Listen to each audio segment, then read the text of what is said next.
롬멜은 암살 음모자들과 관련 없이 독자적으로 히틀러를 무너뜨리려고 했었기에 이것은 철저히 롬멜 혼자만의 싸움이었습니다.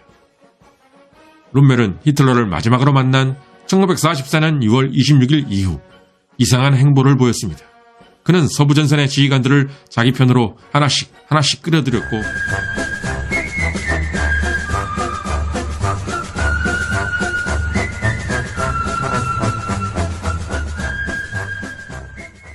시청자 여러분들의 열렬한 성원 부탁드리겠습니다.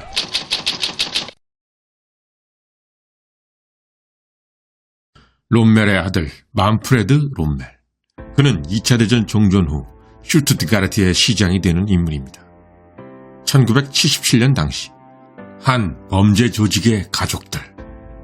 그들은 만프레드 롬멜 시장에게 슈투트가르트의 공동묘지에 매장 자리를 얻을 수 있겠냐고 요청하게 됩니다.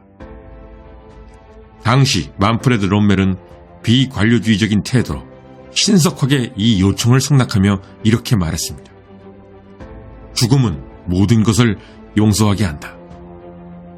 이 사건으로 인해 그는 소속 정당인 독일 기독교 민주당에게까지 심한 공격을 받게 됩니다만 꿋꿋이 자신의 인간적인 자세를 고수했습니다. 이 모습은 마치 그의 아버지인 롬멜을 연상시키는 행동이었습니다. 그의 아버지인 롬멜 또한 인생의 결정적인 순간에 언제나 외부의 영향에 굴하지 않고 자신의 양심에 따라서 행동했기 때문이었습니다.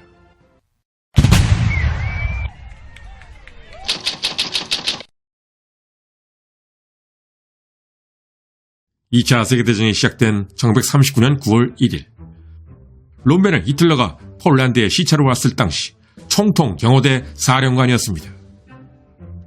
롬멜은 이미 그때부터 히틀러를 무비판적으로 존경했습니다. 베르사유 조약의 족쇄에 갇혀있던 조국 독일을 승리로 이끄는 히틀러의 리더십. 이것이 롬멜을 탐복하게 만들었습니다. 1940년 6월 프랑스 전역 당시 히틀러는 대승을 거둔 롬멜의 제7기갑사단을 방문하여 롬멜을 치하했습니다. 이 당시 히틀러를 향해 나치식 격려를 하는 롬멜의 표정은 경외감 그 자체였습니다. 하지만 이런 롬멜의 행동 자체를 비판하는 것은 가혹한 일입니다. 왜냐하면 그는 군인 신분이었고 히틀러 정권의 전쟁 범죄는 1941년 6월 22일 즉 독소전 시작 이후에야 본격화되기 때문입니다.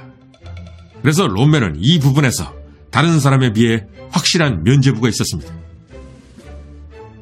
대부분의 유능한 독일 장성들이 모두 거쳐갔던 동부전선. 하지만 롬멜은 동부전선과는 철저하게 관련이 없었습니다.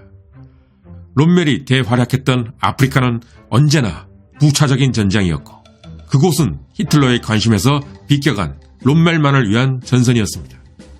때문에 롬멜은 동부전선에서 벌어진 독일군의 만행에 대해서도 몰랐고 유대인 학살 등 나치 독일의 만행에 대해서도 나중에 가서야 알게 됩니다. 그 시기가 바로 1944년 2월이었습니다. 슈투트가르트의 시장인 슈투렐렌으로부터 들은 유대인 학살 만행.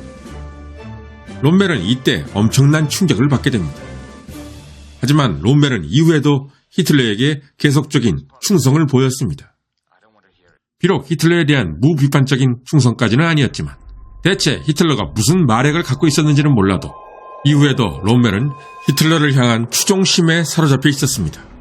하지만 롬멜은 히틀러를 추종했을지언정 히틀러의 살인 명령에 맞서서 인간적으로 행동했으며 잘못된 명령을 실행에 옮기지 않았습니다. 한마디로 롬멜은 범죄 명령을 내리는 조직을 섬겼지만 스스로의 양심에 따라 행동했던 것입니다. 롬멜이 그의 양심에 따라 행동했던 대표적인 예. 1942년 11월 엘 알라메인 전투에서의 후퇴. 롬멜이 그 결정을 내리기까지는 24시간이 걸렸습니다. 하지만 롬멜은 끝내 양심에 따랐으며 자신이 옳다고 생각한 일을 했습니다. 그것은 병사들의 목숨을 구하는 것. 후에 롬멜은 자신이 그 결정을 내리기까지 24시간이 걸렸던 것에 대해 스스로를 원망하였습니다. 어찌 보면 롬멜이 했던 행동은 극히 상식적인 일이었습니다. 하지만 동시대의 많은 독일 장군들이 롬멜처럼 행동하지 않았기 때문에 롬멜의 행동은 특별한 의미가 있는 것입니다.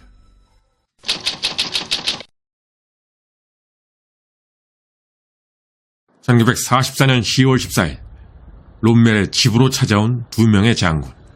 이들은 롬멜에게 양자택일을 하라고 압박했습니다.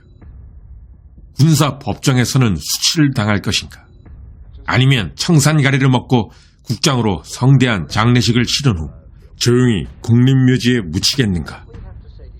이날 롬멜은 아들 만프레드 롬멜에게 이렇게 말했습니다. 히틀러가 나를 반역자로 지목했지만 북아프리카 전선에서의 공로를 감안하여 내게 독약을 마실 기회를 주었다. 내가 그들의 제의를 받아들인다면 성대한 국장으로 나의 죽음을 예우해 주겠다고 했다. 이 말을 마지막으로 가족과 마지막 작별을 나누게 되는 롬멜. 그는 차에 올랐고 집에서 약 500m 떨어진 작은 숲으로 간 뒤 차량 안에서 독약을 마시고 일생을 마감하게 됩니다. 이상이 롬멜의 최후인데 잘 알려지지 않은 새로운 사실이 있습니다. 그것은 롬멜이 마음만 먹었다면 살 수 있는 기회가 있었다는 사실입니다. 히틀러는 롬멜의 그 모든 혐의 사실에도 불구하고 즉각 롬멜을 죽이려고 하지 않았습니다. 이 부분은 우리가 잘 알지 못했던 이야기입니다. 히틀러는 롬멜을 자신의 지휘본부로 호출했습니다. 직접 롬멜을 만나 롬멜의 마지막 변명을 듣고 싶었던 것입니다. 만약 롬멜이 이때 히틀러를 만나 제대로 된 변명을 했다면 최소한 목숨까지는 잃지 않았을 확률이 꽤 높았습니다. 그러나 롬멜은 히틀러의 이 마지막 호출을 거절했습니다. 결국 롬멜의 집에 저승사자 2명이 들이닥친 것은 롬멜이 히틀러의 이 호출을 거절한 후였던 것입니다.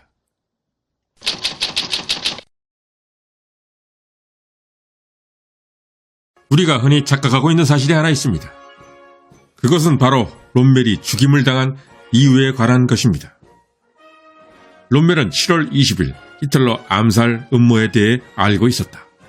그리고 암살이 성공했을 때 새로운 정부의 대통령이 되려고 했다. 이것들은 본질적으로 롬멜이 죽게 된 이유가 아닙니다. 롬멜이 죽임을 당한 이유는 그가 서부전선을 개방하여 영미 연합군이 베를린까지 진격할 수 있도록 하려고 했기 때문이었습니다. 네, 맞습니다. 이것이 롬멜의 계획이었고 히틀러는 이것을 알게 되었습니다. 이러한 사실은 세상에 많이 알려지지 않았고 과소평가되고 있는 부분입니다. 1944년 6월 6일 노르망디 상륙작전이 시작되고 한 달이 넘게 치열한 전투가 벌어지면서 롬멜은 파멸에서 빠져나올 수 있는 유일한 방법은 민주주의 국가인 영미 연합군과의 단독 강화뿐이라는 확신을 갖게 되었습니다. 사실 그는 노르망디 상륙작전이 시작되기 전까지만 해도 예상되는 연합군의 상륙작전을 성공적으로 막아내어 상대적으로 강자의 위치에 서서 유리하게 평화조약을 체결할 수 있기를 바랬습니다. 하지만 노르망디 상륙작전이 시작된 후 연합군의 상륙을 막아내는 것이 불가능하다는 점을 깨닫게 되며 롬멜은 중심으로 히틀러를 여러 번 설득했습니다. 이 무의미한 전쟁을 끝내야 됩니다. 하지만 히틀러는 1944년 6월 26일에 롬멜과의 마지막 만남 후 롬멜이 아예 자신과 접촉조차 못하도록 접근 금지 명령을 내려버리게 됩니다. 이런 상황에서 롬멜은 자신의 조국 독일에 대한 걱정, 그리고 히틀러 정권의 잔혹함, 이 두 가지 때문에 괴로워했습니다. 결국 롬멜이 내린 결론은 독자적으로 영미연합군에게 전선을 개방한다, 이것이었습니다. 롬멜은 1944년 7월 20일 암살 음모가 벌어지던 말던 그것과는 상관없이 연합군에게 전선을 열려고 했던 것입니다. 따라서 히틀러는 롬멜이 7월 20일 암살 미수 사건에 연관되었기 때문이 아니라 바로 롬멜의 이 독자적인 계획 때문에 그를 용서할 수가 없었던 것입니다. 롬멜의 사령부인 프랑스의 라로시에 기용해서 암살 음모 사건의 가담자 중 하나인 호프아커와 롬멜이 나눴던 대화를 보면 이 점이 더 확실해집니다. 이 대화 내용을 보면 암살 음모자들 중 하나인 호프아커조차도 1944년 7월 20일에 히틀러 암살 시도가 일어날 것을 전혀 모르고 있었습니다. 이렇듯 7월 20일 히틀러 암살 미수 사건을 롬멜과 관련 없이 발키리 작전에 관련된 소수의 인원들 사이에서 극비리에 진행되었던 것이고, 롬멜은 암살 음모자들과 관련 없이 독자적으로 히틀러를 무너뜨리려고 했었기에 이것은 철저히 롬멜 혼자만의 싸움이었습니다. 롬멜은 히틀러를 마지막으로 만난 1944년 6월 26일 이후 이상한 행보를 보였습니다. 그는 서부전선의 지휘관들을 자기 편으로 하나씩 끌어들였고, 전면적으로 서부전선을 개방할 경우 몽고메리 장군의 호위까지도 예상할 정도로 몽고메리와 물밑 접촉까지 벌였습니다. 만약 1944년 7월 20일 암살 시도가 있었을 때 롬멜이 전선에 있었다면 그는 망설이지 않고 서부전선을 개방했을 것이고, 연합군은 순식간에 베를린까지 진격했을 것입니다. 그랬다면 독일 제3제국은 조기에 붕괴되었을 것이고, 히틀러 정권은 무너졌을 것입니다. 그리고 무의미한 전쟁에서 수백만 명의 생명이 목숨을 건지게 되었을 것입니다. 하지만 1944년 7월 17일 영국 전폭기의 공습은 이 모든 것을 망쳐버렸고, 롬멜의 계획은 끝내 실행되지 못했습니다. 또한 롬멜은 계획을 준비하며 걱정에 잠긴 나머지 자신의 가족들을 프랑스로 미리 이주시킬 생각까지도 했었습니다.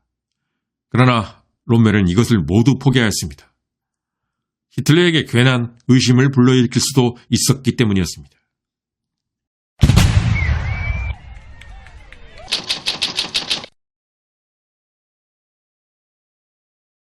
독약을 든 저승사자 2명이 롬멜을 찾아왔을 때 롬멜에게는 선택이 2가지뿐이었습니다. 그것은 바로 독약을 먹고 죽느냐, 아니면 특별 재판에 서서 히틀러에게 당당하게 도전하느냐. 혹자는 이렇게 생각할 수도 있습니다. 히틀러에게 순응하여 강요된 자살을 하는 것보다는 어차피 죽을 거 히틀러의 만행을 특별 재판에서 당당히 밝히고 죽는 것이 낫지 않았을까. 그러나 우리가 간과하고 있는 사실이 하나 있습니다. 롬멜은 히틀러의 성향을 너무 잘 알고 있었습니다. 히틀러는 독일 국민들의 여론에 민감한 사람이다. 만약 나를 법정에 세운다면 자신도 끝장이 날 거라는 것을 그가 모를 리가 없다. 사실 롬멜은 어찌 보면 히틀러가 만들어낸 전쟁 영웅이었습니다. 그런데 히틀러가 공을 들여 만든 전쟁 영웅이 히틀러에게 저항했다는 사실을 국민들이 알게 된다는 것은 바로 히틀러 자신에게 문제가 있다는 사실을 드러내는 꼴이었습니다. 그래서 히틀러는 죽었다 깨도 이것만은 할 수 없었고, 롬멜은 그런 히틀러의 마음을 꿰뚫어봤던 것입니다. 마지막으로 이 말씀을 구독자 여러분께 알려드리며 이번 컨텐츠를 마치고자 합니다. 채널의 컨텐츠를 모두 보신 구독자 여러분들은 아마 이 말이 더욱 의미있게 다가오실 것입니다. 명령에 복종하는 것이 영예로운 일이 아닐 때 그는 총애를 잃는 길을 택했다. 끝까지 시청해주신 구독자 여러분께 진심으로 감사드립니다. 다음에 더 좋은 컨텐츠로 찾아뵙겠습니다.